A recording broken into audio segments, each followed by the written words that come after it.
Bienvenue dans Smart Bourse, votre émission quotidienne sur Smart for Change pour rester à l'écoute des marchés. Chaque jour, vous nous suivez en direct à 17h à la télévision via vos box. Vous nous retrouvez en live également tous les jours sur nos réseaux sociaux et notamment sur le compte LinkedIn de Smart for Change. Et vous nous retrouvez bien sûr en rattrapage chaque soir en replay sur bismart.fr ou encore en podcast sur l'ensemble de vos plateformes préférées. C'est le jour J pour la publication de Nvidia. Plus que quelques heures à attendre au moment où nous tournons cette émission, les résultats d'Nvidia après la clôture des marchés américains, alors que depuis quelques jours, quelques semaines à peine, surgissent un certain nombre d'interrogations sur la capacité de financer les dépenses d'infrastructures de l'intelligence artificielle et surtout la capacité à monétiser ces investissements qui deviennent évidemment gigantesques et qui se chiffrent en trillions de dollars désormais d'engagement, d'investissement sur plusieurs années.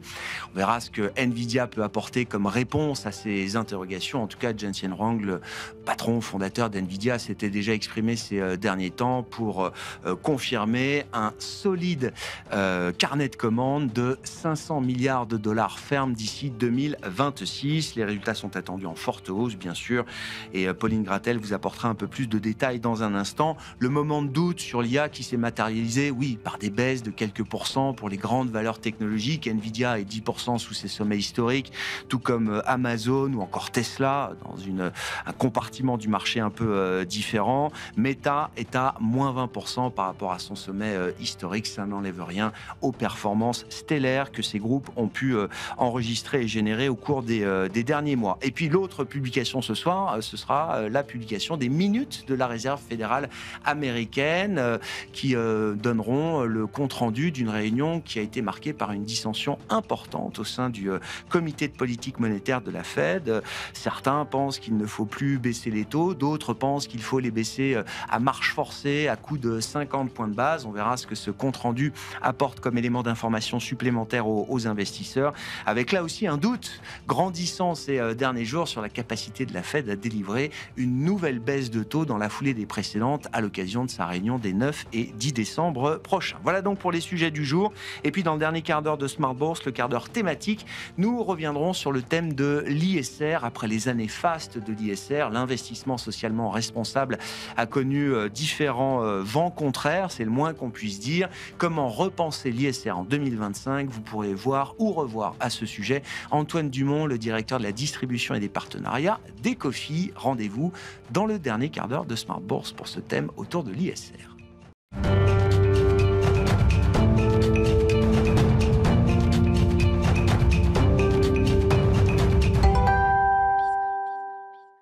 Tendance, mon ami, chaque soir en ouverture de Smart Bourse, nous retrouvons Pauline Gratel qui vous apporte les infos clés du jour sur les marchés. Bonsoir Pauline. Bonsoir. Après une séance de prise de profit assez générale, notamment sur les actions mondiales, les indices se stabilisent aujourd'hui. Oui, après la baisse générale des marchés mondiaux hier qui ont effacé 1600 milliards de dollars de capitalisation, les indices tentent de se stabilisent aujourd'hui. En Europe, le Stoxx 600 est en hausse. Le CAC 40 qui avait clôturé hier en repli de 2%, se stabilise autour de 8000 points.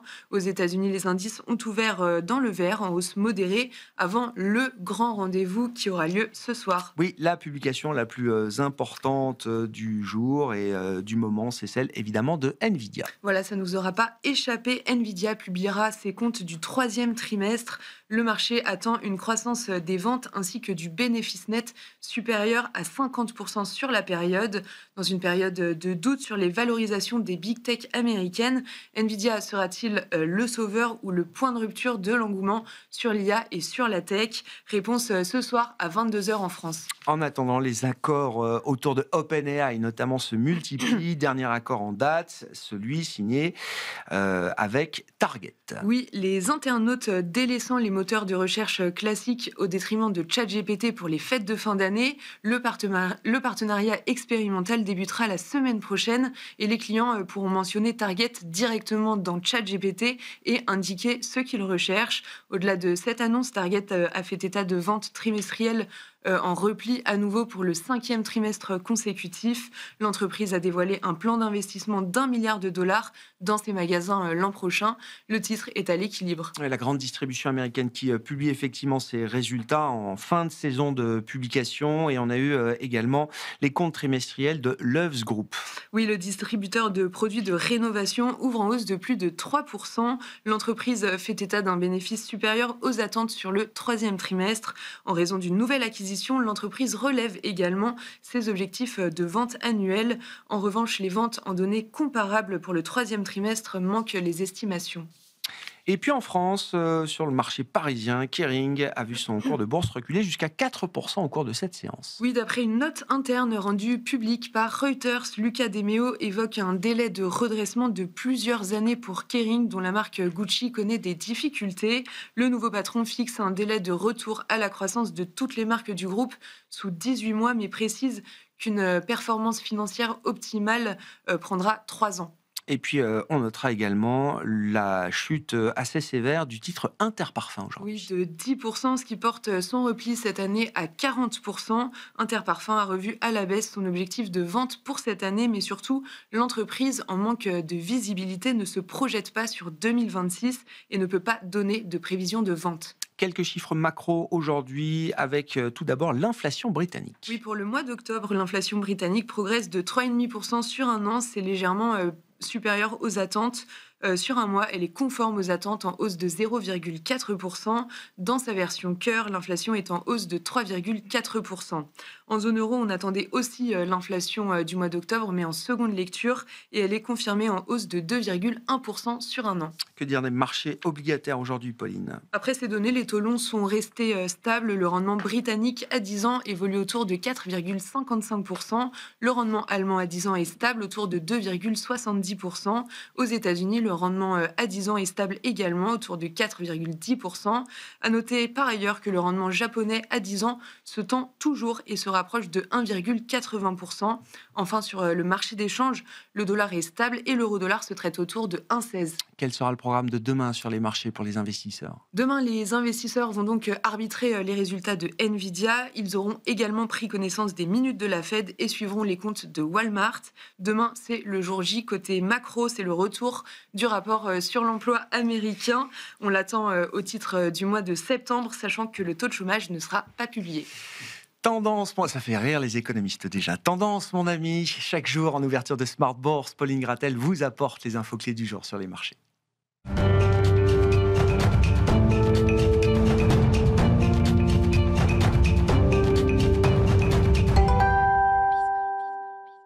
Deux invités avec nous ce soir pour décrypter les mouvements de la planète marché. Mabrouk Chetouane est avec nous, le responsable de la stratégie de marché de Natixis IM. Bonsoir Mabrouk. Bonsoir Grégoire. C'est vous qui étiez en train de rire quand on parlait du rapport sur l'emploi aux États-Unis qui sera publié demain. On pourra y revenir dans cette émission avec vous, Mabrouk. Et nous accueillons également Alexis Bossard, gérant Action Internationale chez Edmond Rothschild Asset Management. Bonsoir et bienvenue Alexis.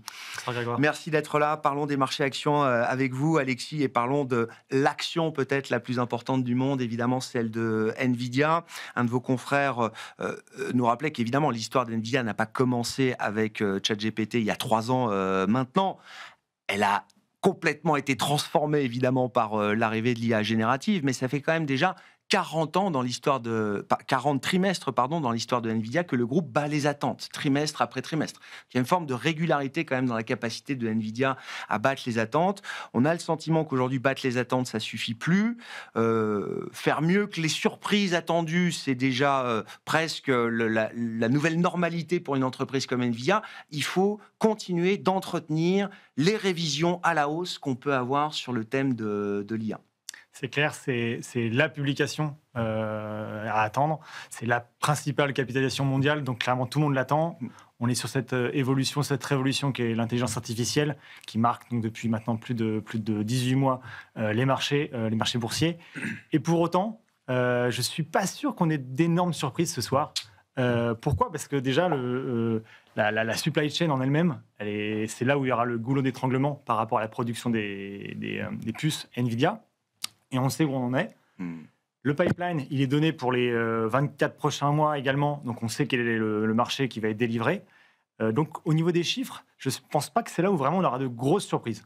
à la marge, il y aura peut-être l'aiguille qui bougera, mais ce n'est pas vraiment là où on aura les grosses surprises. Par contre, au cours du call investisseur qui aura lieu à la suite, avec Jensen Huang, c'est là vraiment où on aura les questions sur peut-être la circularité de l'IA, toutes ces annonces qui ont eu lieu sur les dernières semaines, les différents partenariats, les différents investissements croisés qu'on a pu avoir, les propos également sur le fait que la Chine gagnerait cette course dans l'IA, donc qui a créé beaucoup d'interrogations. Et je pense que c'est là vraiment où il y aura tout un grand intérêt à suivre cette conf call. Ouais, mais qu'est-ce qu'on peut dire effectivement de ces points clés qui seront soulevés évidemment à l'occasion de cette conférence investisseur.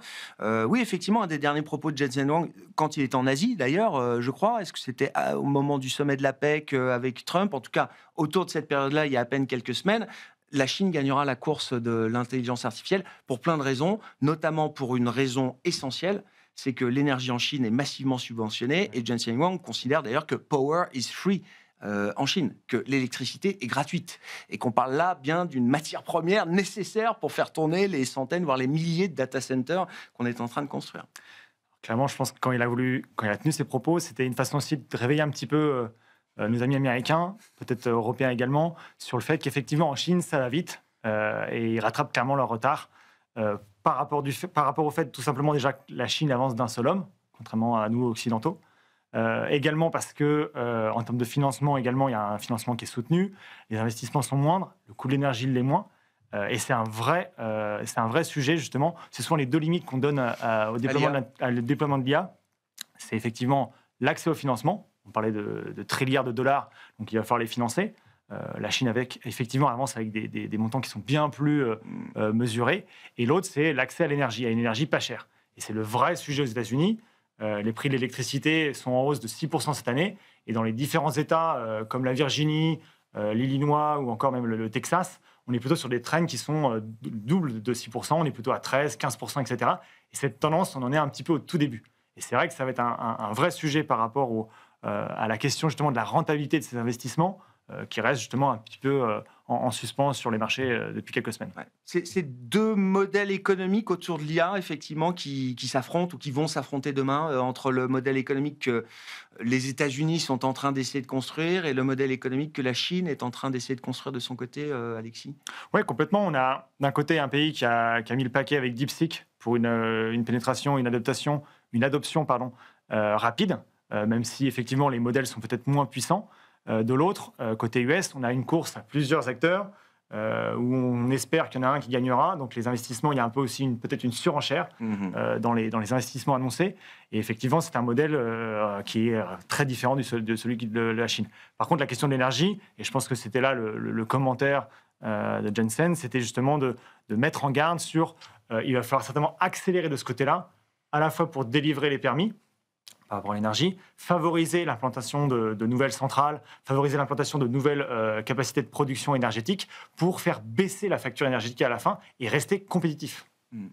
Sur la visibilité que NVIDIA est capable de donner, c'est vrai que c'est une boîte cotée. Généralement, les boîtes cotées, on s'engage à minimum sur le trimestre. Là, c'est vrai que ces derniers temps, il a donné une visibilité, vous disiez, quasiment sur 24 mois, effectivement, en termes de carnet de commandes, c'est ça, Alexis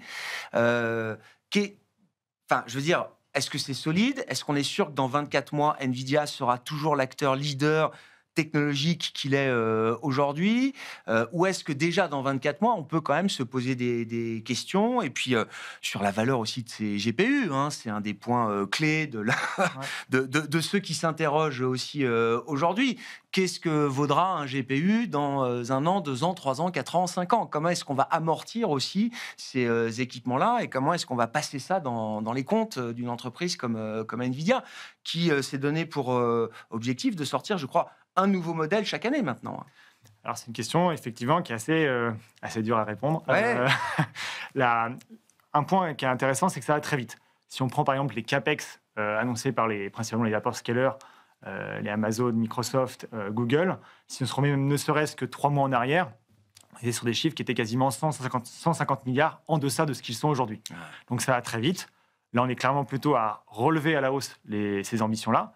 Elles semblent justifiées. Certains y voient effectivement des taux de croissance, je pense à OpenAI, qui sont fortes. Hier, on avait le lancement de Gemini 3, qui peut justement apporter encore des sources d'enthousiasme sur les retours sur investissement qu'on peut avoir, sur les capacités de ces nouveaux modèles. Donc définitivement, cette visibilité, elle est plutôt dans une phase expansionniste, confortée par les résultats qu'on peut avoir.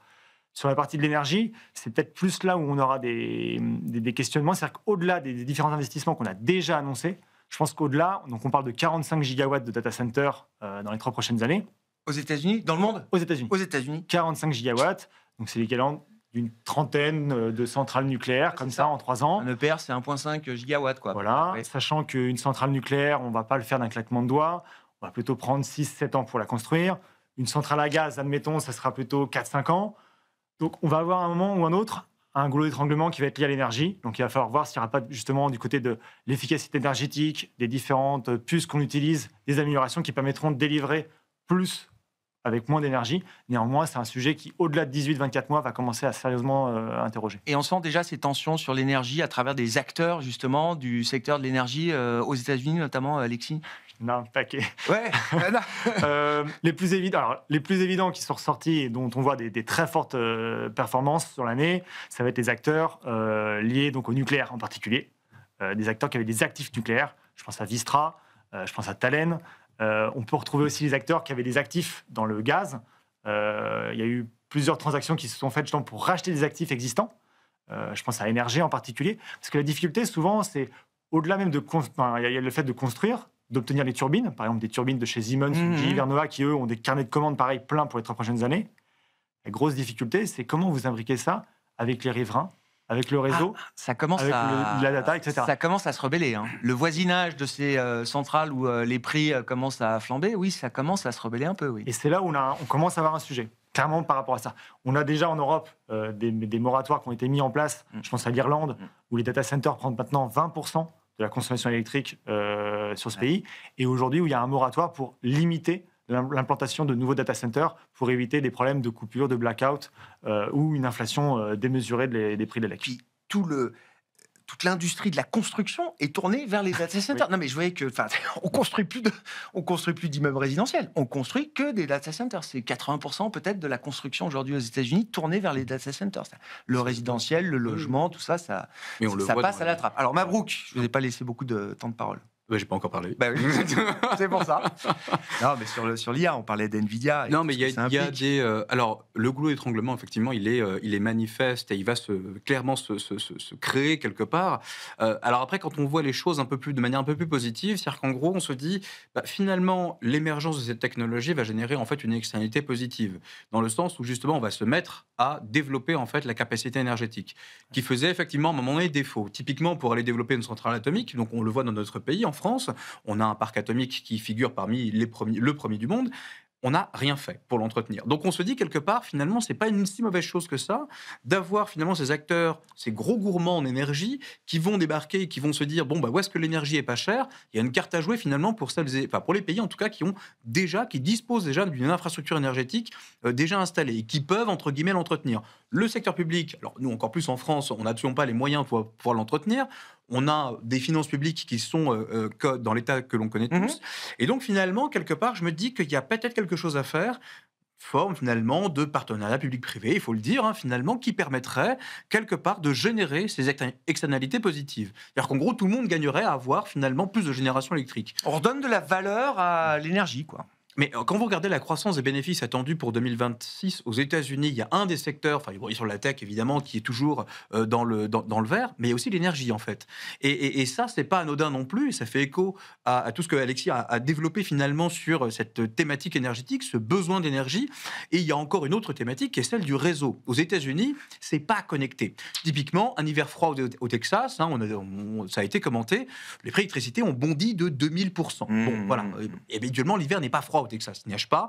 Mais là, c'est arrivé il y a quelques années de cela. Et donc, du coup, on a eu le problème du Texas qui est resté tout seul, isolé dans son problème de froid et qui s'est retrouvé finalement avec un déficit énergétique massif et à devoir effectivement augmenter ses prix pour équilibrer l'offre et la demande.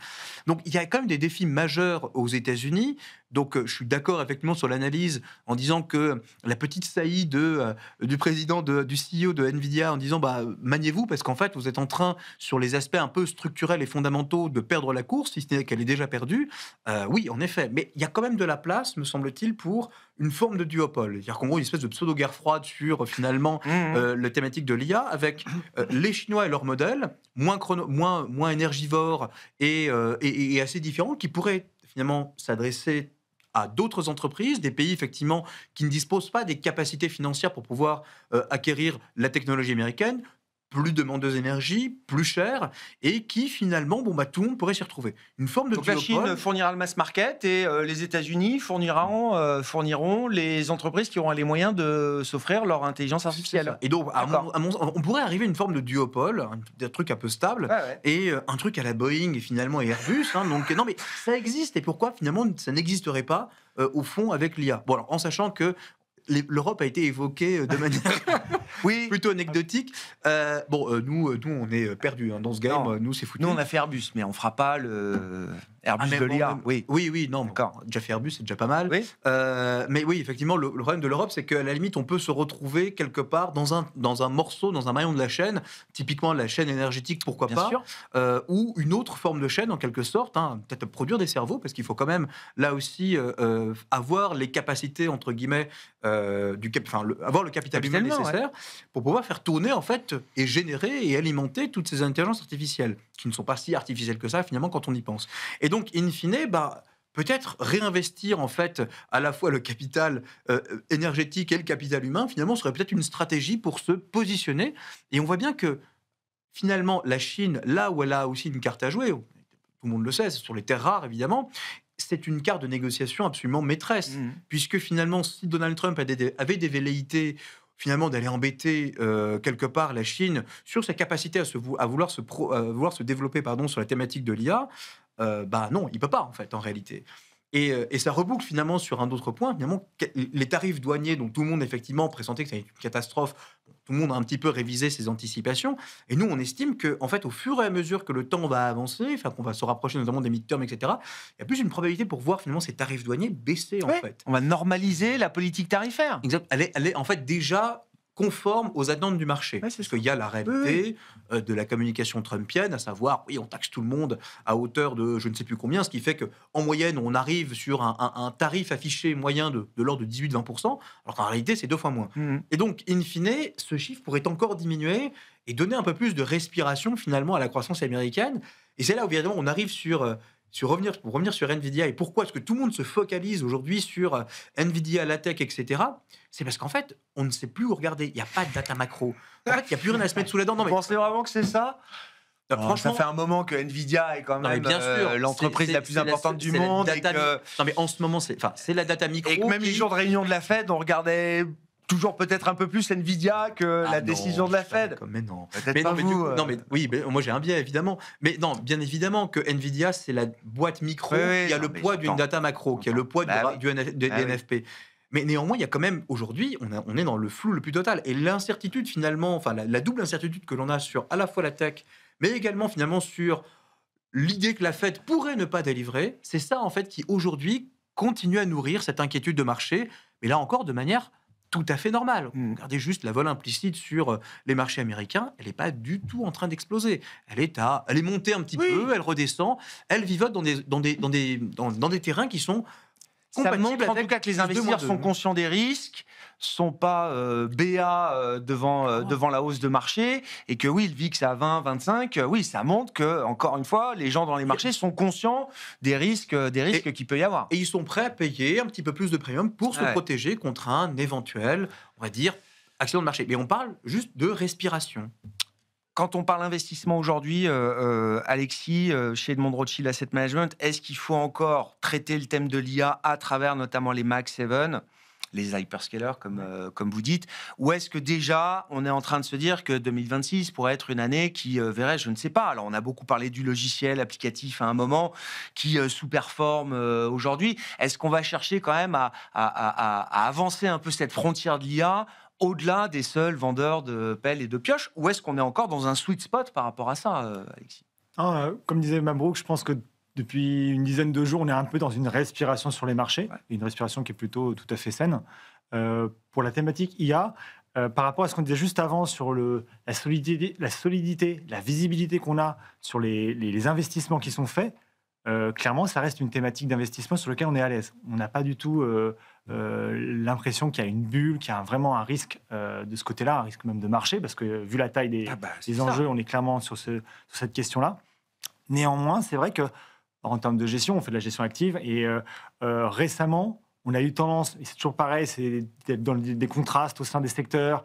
On parle des hyperscalers, mais il y a certains acteurs indirectement liés à la thématique de l'IA, où pour le coup, les attentes, les ambitions et les multiples associés se sont littéralement envolés dans des considérations que nous, on trouve exagérées. Ouais. Donc là, pour le coup, ça a été pour nous l'idée principalement de prendre quelques profits, d'alléger, et à l'inverse, de rebalancer plus effectivement sur ce qu'on va appeler plutôt les losers de l'IA, ceux qui effectivement sont considérés comme étant à mettre à la cave, oubliés, disruptés. Parce que là aussi, le marché a exagéré peut-être. Alors nous, c'est clairement notre position, et effectivement, on l'a fait un peu avec parcimonie, mais on a eu tendance à se repositionner sur ces acteurs-là, dans le logiciel en particulier, mais ça a été clairement les arbitrages qu'on a pu effectuer. Oui, puis le statut de loser, ça peut changer vite. Moi, je me souviens au tout début de ChatGPT, Publicis, par exemple, à Paris, c'était vu comme un grand gagnant de l'IA. Je crois qu'ils font une très bonne année boursière en 23, en tout cas après ChatGPT.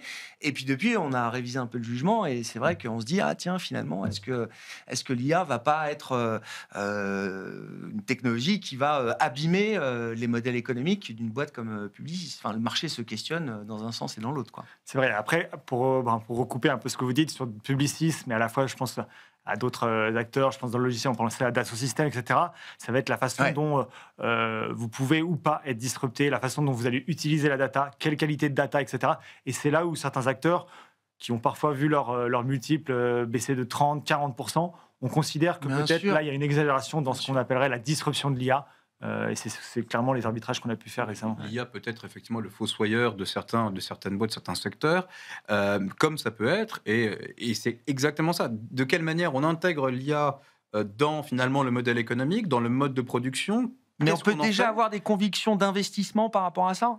Il y a quand même l'idée de... On ne connaît même pas le modèle économique d'un OpenAI ou alors Anthropic nous dit que 27, ils seront peut-être rentables. Voilà. Non, mais l'idée, c'est de se dire de quelle manière cette nouvelle façon finalement de procéder à des recherches, cette nouvelle façon finalement, le gain de temps que ça peut permettre, etc., est-ce que tout ceci ne va pas permettre le fameux gain de productivité dont tout le monde parle? Bon, effectivement, la productivité, il n'y a que les économistes, effectivement, qui savent qu'on ne sait pas la mesurer. Donc, mais on en parle tout le temps. Mais c'est quand même assez il y a quand même des points, des secteurs où ça peut effectivement être, comme j'ai soit le fossoyeur et complètement détruire finalement un secteur. Enfin, il y a quand même une question, moi, que je me pose personnellement. On fait quoi du moteur de recherche Google, en fait, aujourd'hui? Donc, qu'est-ce qu'on en fait dans un cosme, finalement? Je dois être le dernier à l'utiliser encore. Non, on est deux. On est deux. Bon, ça va. Tout va bien pour Google, alors 3. Bon, ça montre qu'il y a un effet générationnel sur ce plateau. Oui, donc, ça, et donc, du coup, il y a effectivement certains pans de l'économie, certains pans d'activité qui vont être littéralement détruites. Et après, on nous explique à la Schumpeter, finalement, que la destruction peut faire jaillir la création, par ailleurs. Et c'est quoi le délai entre la destruction et la création? C'est une bonne question parce que j'en sais rien, en réalité. Non, mais ça prend du temps. Je crois que c'était Chris Waller à la Fed. Il y a eu des travaux qui ont été faits. Pour lui, il y aura d'abord massivement un effet de destruction d'emplois avant qu'on voit de nouveaux emplois apparaître. Et peut-être que les emplois des 50 prochaines années sont des emplois qu'on ne connaît pas encore aujourd'hui. Mais ça suppose deux choses. Il y a quand même un gap, un intervalle de temps. C'est une fameuse courbe en J, en fait, en quelque sorte. C'est-à-dire qu'en gros, vous avez d'abord destruction, puis ensuite, on peut effectivement envisager la création. Et globalement, le problème, c'est que, on peut avoir une création de nouveaux emplois qui sont liés à cette IA. Ça suppose quand même une chose, c'est d'avoir en face les gens qui sont formés en fait pour ça. Et c'est pour là que je reboucle sur mon histoire, je suis peut-être un peu gâteux, mais de capital humain. Finalement, c'est là où il y a peut-être une carte à jouer, parce que au niveau formation du capital humain aux États-Unis, c'est pas non plus entre guillemets la panacée. C'est pour ça que ça vient effectivement massivement débaucher des cerveaux qui sont à l'étranger. Et je vois pas comment on en profite nous du coup. Non, mais on forme les gens qui vont ensuite. Mais on peut parfaitement. On a un moyen de pression d'une part, et d'autre part, on peut tout simplement essayer de les garder parce qu'on peut monter ce genre effectivement de reprise. Capital, public, partenariat public-privé. Il y a moyen, me semble-t-il. Mais oui, effectivement, il y a... des salaires à 9 chiffres pour embaucher des stars de l'IA. Oui. faut aligner, quoi. Ouais, il faut aligner, mais bon, Ouais. c'est un investissement. Ouais. Bah, pourquoi tout le monde est surpris, effectivement, de dire bah oui, on investit, mais c'est pas mal, hein, même en Europe. Alexis. Après, pour reboucler à ce qu'on disait sur les réseaux tout à l'heure, ou même au nucléaire, on a actuellement déjà des déficits au niveau électricien, au niveau ingénieur nucléaire. Et clairement, aujourd'hui, c'est plus une histoire de formation et d'orientation sur les besoins de demain. Peut-être sur certains métiers, vous aurez un problème de formation par rapport à ça. Néanmoins, il y a certains corps qui aujourd'hui cherchent désespérément des compétences et des talents. Je voulais qu'on parle. Action internationale, c'est votre domaine, Alexis. Alors, ça reste en lien avec la tech, mais si on regarde un petit peu quand même ce qui a marqué 2025, donc l'IA, bien sûr, le moment DeepSeek, le week-end juste avant l'investiture de Donald Trump, je trouve que là aussi, c'est quand même. Non, mais c'est un symbole très fort de toute cette année 2025. L'affrontement Chine-États-Unis, la dimension technologique, l'IA, etc. Et puis, il y a aussi les performances boursières, notamment en Asie. Est-ce que c'est juste une histoire de tech asiatique ? Est-ce que ça va au-delà de la tech simplement en Asie ? Et est-ce qu'effectivement, on a une conviction grandissante que c'est peut-être un cycle d'internationalisation des performances qui est devant nous encore aujourd'hui, Alexis ? Alors 2025, c'est vrai que c'est une bonne année. C'était pas forcément gagné au départ. On avait beaucoup de questionnements politiques, géopolitiques. Il y a beaucoup d'éléments qui effectivement rentraient dans l'équation. Et ce qui a été effectivement une des surprises, ça a été la surperformance, je pense, du marché chinois, du marché européen, qui chacun ont tiré leur épingle du jeu. En particulier, si on prend plus en euros, comparé au marché américain, clairement, ils surperforment. Donc c'est une bonne année. Pour la partie Chine, effectivement, on est allé trop loin. J'ai dit Asie, hein. J'ai pas dit Chine, Okay. mais c'est celui non, mais parce que non, c'est vrai. Mais c'est celui que j'ai le plus en tête. Mais c'est l'éléphant dans la pièce en Asie, oui. Qui a très bien performé cette année. On a un rattrapage en termes de valo, on est certainement allé trop loin. On a également eu un changement aussi en interne au niveau de la Chine sur la façon dont les gouvernements locaux soutiennent l'économie et l'économie privée. Et donc ça, c'est des différents éléments qui ont aidé le rebond de ces marchés-là. Il y a le côté ininvestissable en Chine, c'est légèrement atténué. Pour autant, la consommation reste ce qu'elle est. Elle reste, on va dire, assez morose. On n'a pas forcément un rebond marqué, significatif de ce côté-là. Néanmoins, quand on se paye à peu près 9-10 fois le PE, comparé à un marché américain qui est plutôt autour de 22-23 fois, il y avait peut-être un écart qui était un peu trop important. Est-ce que c'est la tech qui fait la perf avant tout sur ce marché chinois et sur ces grands marchés asiatiques en général ? Ou est-ce que c'est plus large que ça, sectoriellement parlant ? C'est un peu plus large que ça, mais néanmoins, c'est quand même les acteurs tech qui ont vraiment fortement rebondi et qui ont bien aidé à la contribution sur ces marchés-là. Ouais. Sur l'Europe, c'est beaucoup plus... Ah bah non, sur l'Europe, non. Sur l'Europe, on a vraiment tech, eu les bancaires, la défense, c'était des thématiques très différentes. On prend j'ai de mémoire que la banque et la défense tirent pour 70% des indices sur l'année 2025. Bien sûr. La concentration est partout. Hein, exactement. Et après, pour l'année, si on se projette sur l'année 26, on reste sur une conviction où la diversification va encore porter ses fruits, je pense. On peut parler de l'Allemagne, par exemple. La France, c'est certainement un autre sujet. On est plus mesuré, dirons-nous, sur la France. Sur l'Allemagne, on a une plus grosse conviction. Le budget 25, on n'a pas encore vu ce fameux bazooka, ce plan bazooka qui devait se déverser encore sur l'ensemble de l'économie allemande. Ça commence maintenant. Mais le budget a été voté en septembre pour le budget 25. Le budget 26 vient d'être voté. Et donc, c'est là où on devrait avoir par ruissellement beaucoup de ces sociétés sur lesquelles on est exposé qui devraient en bénéficier.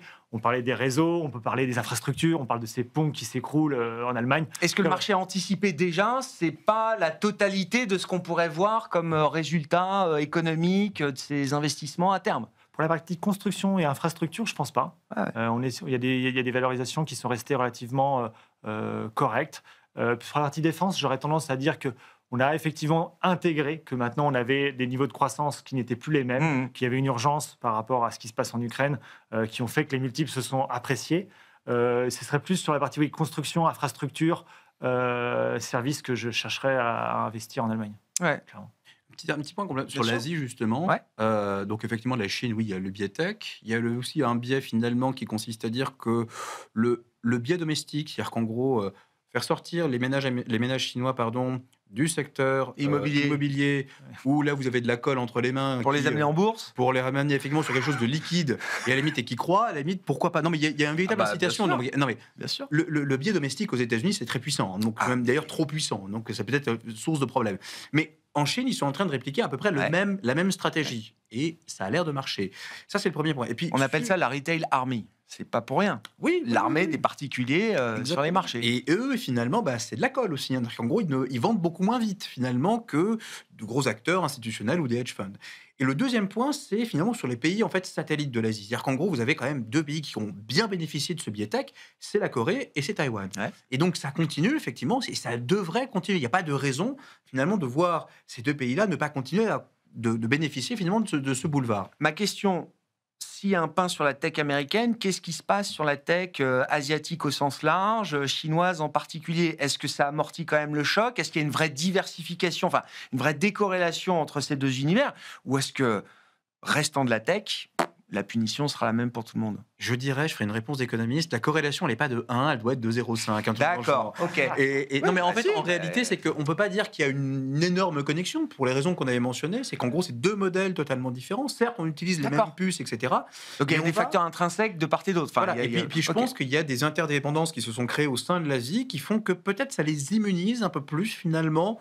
Et puis il y a cette stratégie également qui consiste à réduire sa dépendance finalement des États-Unis. On ne peut pas se fier à eux. Donc du coup, pourquoi finalement maintenir une forte dépendance alors que du jour au lendemain, Trump peut nous imposer des tarifs ou ce genre de choses? D'accord, avec ça, il y a une forme de décorrélation. Enfin, c'est pas juste une diversification géographique. Je pense par exemple pour Taïwan, pour la Corée, ou je pense à des SK Hynix, des TSMC. Bien sûr. La corrélation sera certainement plus forte que 0,5. Mais Ouais. Mais c'est spécifique. En citant ces deux boîtes, vous oubliez Samsung, vous Oui, citez à peu près la totalité du marché sud-coréen et du marché taïwanais, pour dire les choses. Voilà. C'est Là vrai. aussi, la concentration est très forte autour de ces quelques noms que vous avez cités. Bon, que vaut le rapport sur l'emploi américain qui va être publié demain, Mabrouk, pour septembre? La question est difficile. Hein. Donc, à mon sens, pas grand-chose. Puisque finalement, c'est un point de septembre. Finalement, est-ce que ça confirmera la baisse tendancielle qu'on a vue dans les créations d'emplois? Alors, on a quelques données intermédiaires. On a l'enquête JOLTS, on a l'enquête, effectivement, les demandes hebdomadaires d'allocation chômage, qui montrent que là aussi, il n'y a pas vraiment de tendance à la reprise. Et puis, finalement, toutes les données d'enquête dont on dispose ne montrent pas qu'il y a de rebond par ailleurs. Donc, finalement, on va avoir juste la confirmation, finalement, que ça continue de se dégrader de manière graduelle, qu'il n'y a pas d'accident par ailleurs, personne n'anticipe finalement une dégradation, et puis il va quand même manquer quelques datas. Donc, c'est un peu ça le problème, c'est-à-dire qu'on aura un rapport incomplet. Qu'est-ce qu'on en fait? En plus, il est, entre guillemets, backward, donc il traitera du passé, et finalement, il faudra inférer, un momentum, finalement, une dynamique sur le marché du travail. À mon sens, les interrogations que se pose le marché, et à juste titre finalement sur le mouvement de la Fed, pourraient justement trouver un début de réponse demain. Donc il y a quand même une vertu finalement à ce rapport sur l'emploi, même si je viens de le démolir de manière un peu méthodique. Il y a quand même l'idée finalement, est-ce que la Fed va aller vers d'autres baisses de taux, du moins la baisse de taux de décembre, ou va-t-elle effectivement y renoncer? Donc à mon sens, effectivement, ça va juste corroborer le fait que la Fed va y aller. Va y aller en décembre? Oui. D'accord. Qu'est-ce qui vaut mieux pour les marchés actions aujourd'hui? Que la Fed continue de baisser les taux ou qu'elle nous dise finalement qu'elle n'a plus besoin de le faire, en tout cas au rythme de chaque réunion? Tout dépend. En fait, si on a l'idée d'un recalibrage de politique monétaire, à savoir effectivement, nous, entre guillemets, renonçons à baisser les taux parce que finalement, la croissance est là, l'inflation est sous contrôle.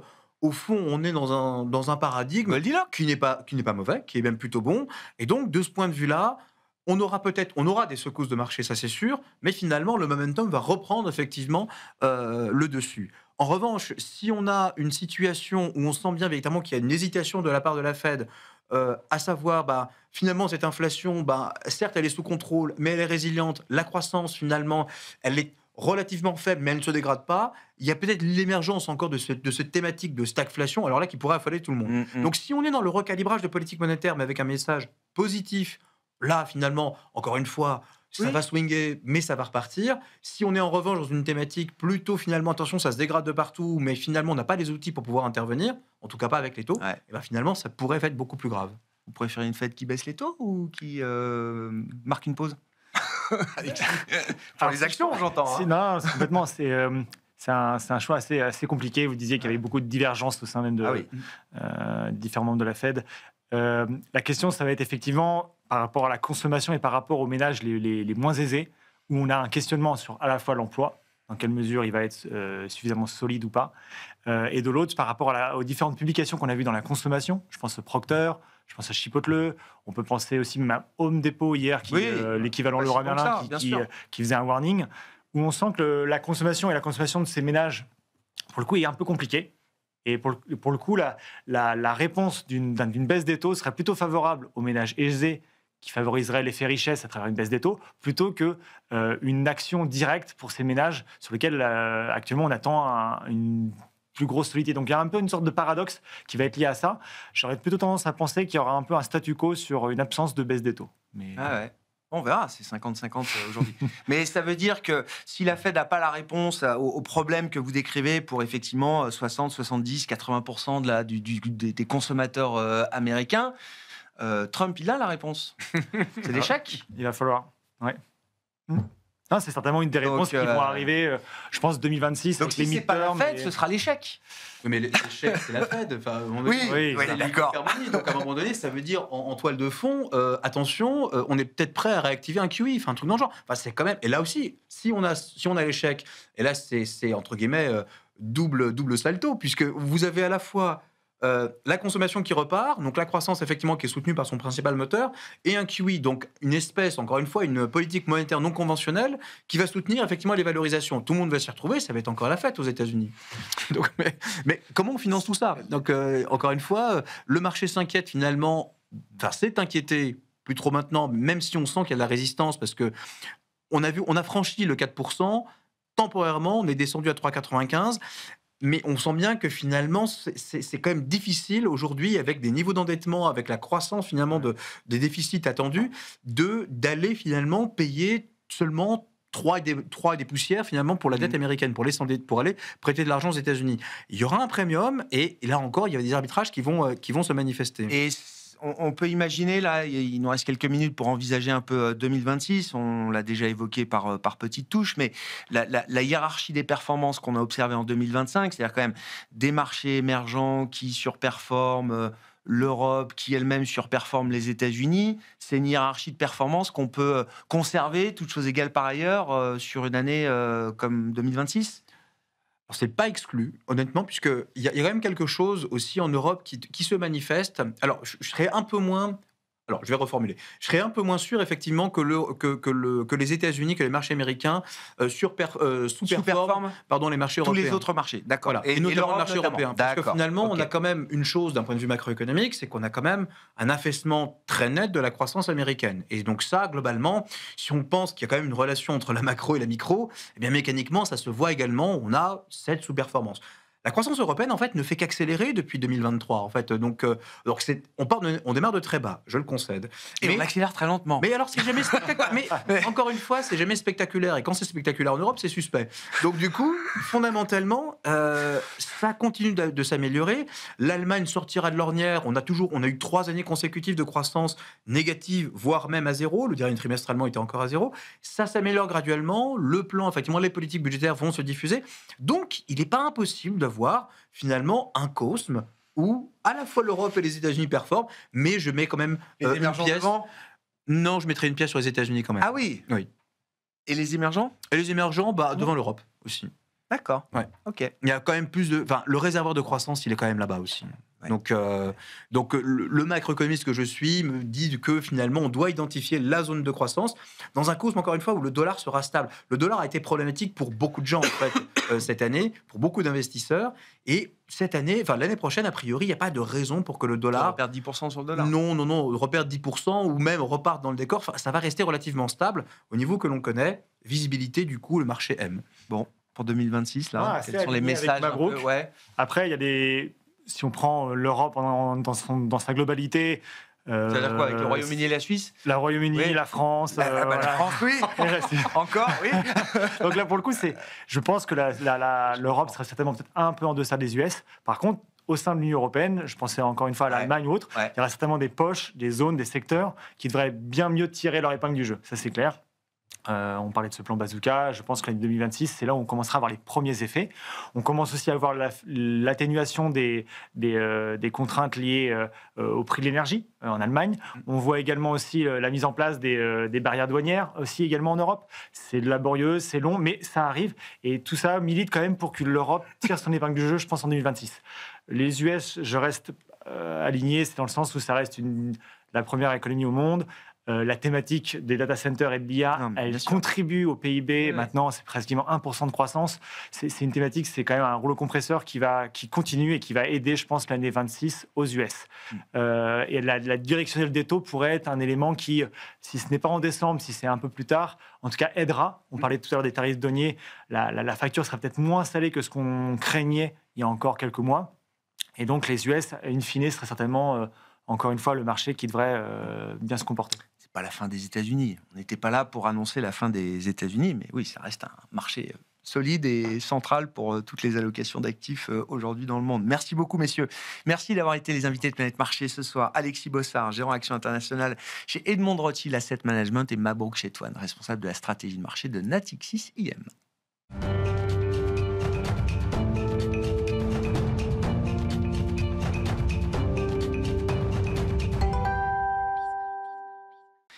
Le dernier quart d'heure de Smart Bourse chaque soir, c'est le quart d'heure thématique. Le thème ce soir, c'est celui de l'ISR, l'investissement socialement responsable, qui a connu alors un cycle d'années très très faste, qui a été suivi d'années un peu moins fastes, tant sur le plan des performances, même que sur le plan de l'intérêt en général du marché pour ces thématiques et ces stratégies ISR. Comment repenser l'ISR en 2025 ? C'était le sujet de l'intervention d'Antoine Dumont, qui est avec nous ces derniers jours dans Smart Bourse, le directeur distribution et partenariat d'Ecofi. Ecofi, c'est une société qui ne fait que ça. Je pense que c'est un point important.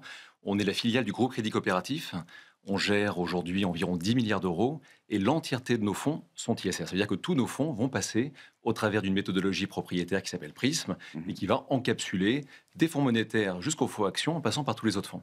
Donc, ce n'est pas un compartiment chez nous. Non. C'est vraiment l'ensemble de la structure. Je pense que c'est un point en termes de cohérence.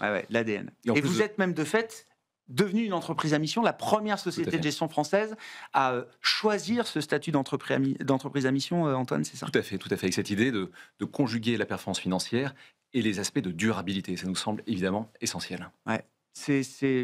Oui, j'imagine que c'est un atout, que c'est une force d'avoir choisi ce statut d'entreprise à mission, mais c'est aussi le résultat d'une réflexion, d'un processus. Comment vous en êtes arrivé là ?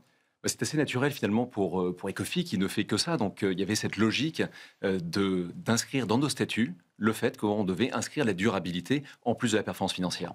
Et quand on voit les défis auxquels nous faisons face, c'est quelque chose qui devrait gagner en vitalité, en tout cas on l'espère dans les années à venir. Ouais, on va revenir effectivement sur ce petit mouvement de retour, alors de backlash comme on dit sur l'ISR, après des années très fastes, et je les ai connus, il y a eu une période, un long cycle où l'ISR, l'ESG, la prise en compte des critères extra-financiers était très à la mode, peut-être un peu trop, peut-être qu'il a fallu aussi repenser ce style d'investissement. Mais un mot encore d'Ecofi, pour vous situer dans ce paysage de la gestion d'actifs, 10 milliards d'encours aujourd'hui, avec quelle dynamique là sur ces 10-11 premiers mois de l'année 2025, c'est-à-dire sur l'ensemble quasiment de cet exercice. On peut presque dire sur l'ensemble de l'exercice.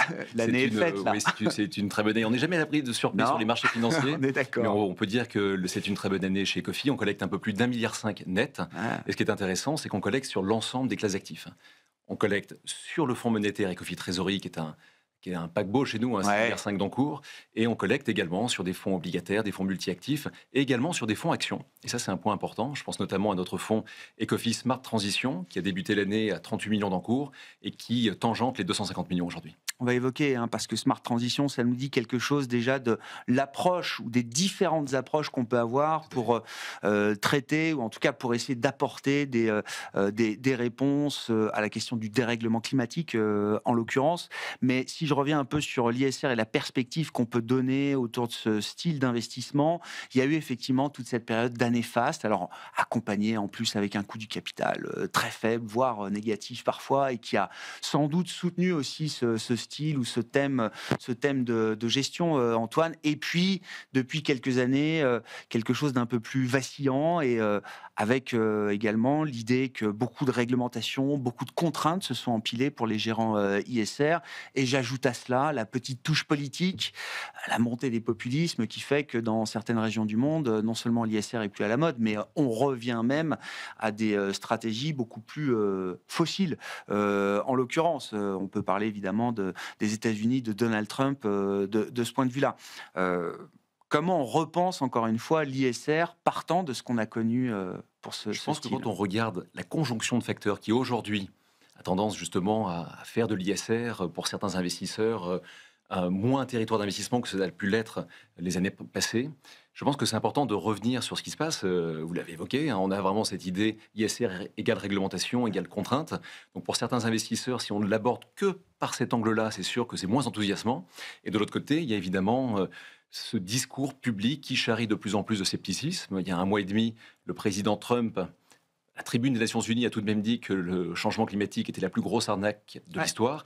Donc ça, évidemment, c'est assez problématique, parce que c'est un sujet qui vient percuter de plein fouet la frontière qui existe entre les connaissances et les croyances, entre les faits et les opinions. Et ça, c'est quelque chose sur lequel on essaie de lutter chez Ecofi en remettant les enjeux au cœur de nos investissements, en expliquant à nos clients ce que l'on fait, comment on le fait, mais aussi et pourquoi on le fait.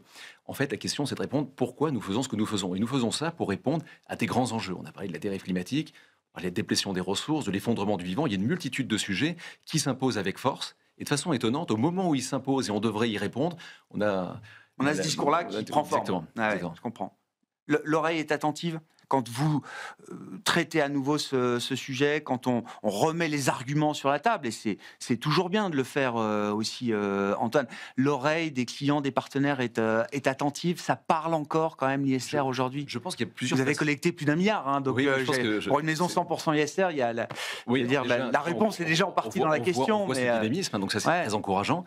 Mais je pense qu'il y a plusieurs façons de l'aborder. Par exemple, quand on arrive à la conclusion de décarboner l'économie, soit on peut le prendre par les enjeux climatiques, et beaucoup de personnes disent mais si nous on le fait pas, si on arrête d'émettre du CO2, de brûler des énergies fossiles, alors les Américains, alors les Chinois, alors les Indiens. Après, il y a une autre façon de l'aborder, c'est par justement la souveraineté. Il faut avoir quand même quelques chiffres en tête quand on parle du vieux continent. L'Union européenne aujourd'hui importe 97% de son pétrole, 90% de son gaz et plus de 50% de son charbon.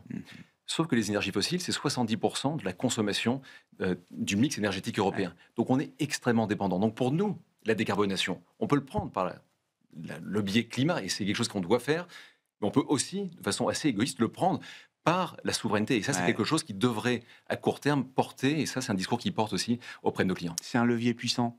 On fera de l'ISR, non pas pour sauver la planète, mais pour être souverain. Enfin, je vais peut-être un peu loin et je caricature peut-être un peu les choses, Antoine. Disons que c'est un levier qui, pour les investisseurs, leur parle à court terme. Là où sauver la planète, qui est évidemment un objectif collectif, on se dit que si on ne le fait pas et que si on le fait seul et que les autres ne le font pas, c'est un peu le dilemme du prisonnier, on risque d'être laissé sur le bas-côté. Par contre, là, c'est vraiment un enjeu de souveraineté et ça porte beaucoup plus aux oreilles de nos investisseurs.